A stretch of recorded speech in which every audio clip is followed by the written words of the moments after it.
சென்னை அம்பத்தூரில் நடைபெற்ற விஜய் பிறந்தநாள் பொதுக்கூட்டத்தில் தாவிக பொதுச் செயலாளர் என் ஆனந்த் தமிழக அரசை கடுமையாக விமர்சித்தார்.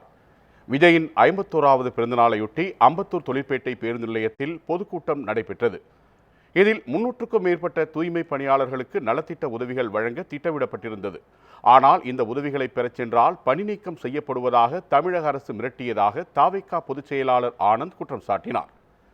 இந்நிகழ்ச்சியில் 1000க்கும் மேற்பட்ட பொதுமக்களுக்கு தையல் மிஷின், மிக்சி, கிரைண்டர் மற்றும் அரசு பள்ளிகளுக்கு கம்ப்யூட்டர் உள்ளிட்ட 20 லட்சம் ரூபாய் மதிப்பிலான நலத்திட்ட பொருட்கள் வழங்கப்பட்டன. அப்போது விழாவில் பேசிய ஆனந்த், விஜய் ஒரு அமைதியான பண்பட்ட தலைவர். யார் தரக்குறைவாக பேசினாலும் நம் தொண்டர்கள் நாகரீகமாக பதிலளிக்க வேண்டும் என்று கூறினார். மேலும் மற்ற தலைவர்களுக்கு சில தினங்கள் மட்டுமே பிறந்தநாள் கொண்டாட்டம் இருக்கும். ஆனால் விஜயை ஆண்டின் 365 நாட்களும் ரசிகர்கள் கொண்டாடுகிறார்கள் என பெருமிதம் தெரிவித்தார். 2026ஆம் ஆண்டில் விஜய் தமிழக முதலமைச்சராக ஆட்சியேற்கப் போகிறார் என்று நம்பிக்கையுடன் கூறினார். எல்லா தலைவர்களுக்கும் பிறந்தநாள் கொண்டாடுவது ஒரு நாள், 2 நாள், 5 நாள், 10 நாள்.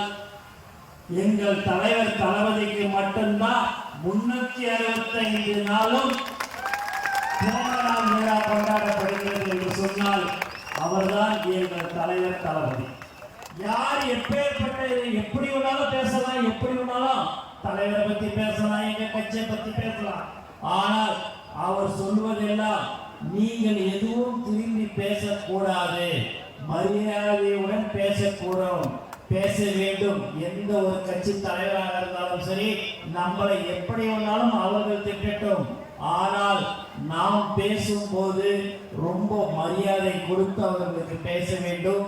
எக்காரணத்தை கொண்டும் மரியாதை இல்லாமல் பேசக்கூடாது என்று சொல்லக்கூடிய ஒரு தலைவர் தான் எங்கள் தலைவர்.